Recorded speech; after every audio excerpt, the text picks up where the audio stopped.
Thank you for asking this question, and it helps me a lot. In the last 10 years, we have seen the number of airports moving from 74 to 148 and plus. We also have seen that the number of ports and the port efficiency has gone up from 17% to 32%. We also have seen that Vande Mataram train was introduced. The number of trains have increased. The number of kilometers of railway has increased. The number of railway kilometers of railway which have been unique gauged has increased. The number of kilometers of railway which has been electrified has increased. We also have seen that thousands of kilometers of road has been an unprecedented road building has been done. We also have seen that there are more than 10 crore toilets been built, more than 10 crore gas been supplied. Now, Megha, I'm sure you will admit that all this building of infrastructure is done by hands and laborers and workers and staff. They have to be Indian. They cannot be Italian. Now, if they have been employed to build the 10 crore toilets, naturally there will be an employment. Now, this cannot happen from, the maternal grandfather's country of Mr. Gandhi. So they have to understand that there was employment required to even produce the cement required for the road. It was required for the iron to be produced to be used in the infrastructure. So that he has to understand. Number 3 point, I'd like to tell you one more thing here.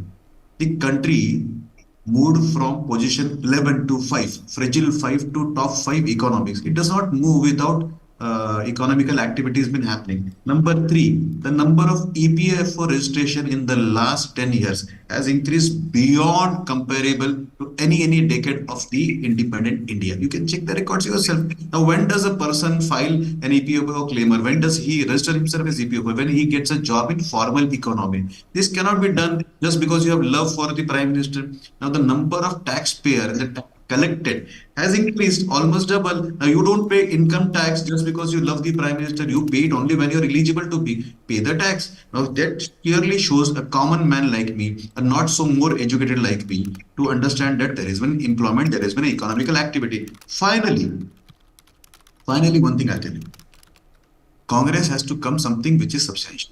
It's a company. It's a party made by colonial masters for their own benefits, not by some Indian. They have been dividing India. Earlier, they divided India between India and Pakistan. Then they tried to divide Hindus. Then they divide the country on gender. They try to punch holes in the progress. I don't know why. Rather, they should have come out and said what they will do in the next 10 years. That would have been better. They will have to tell the country what happened in 2006 in Mumbai, what happened in Mumbai in 2008, in 2006.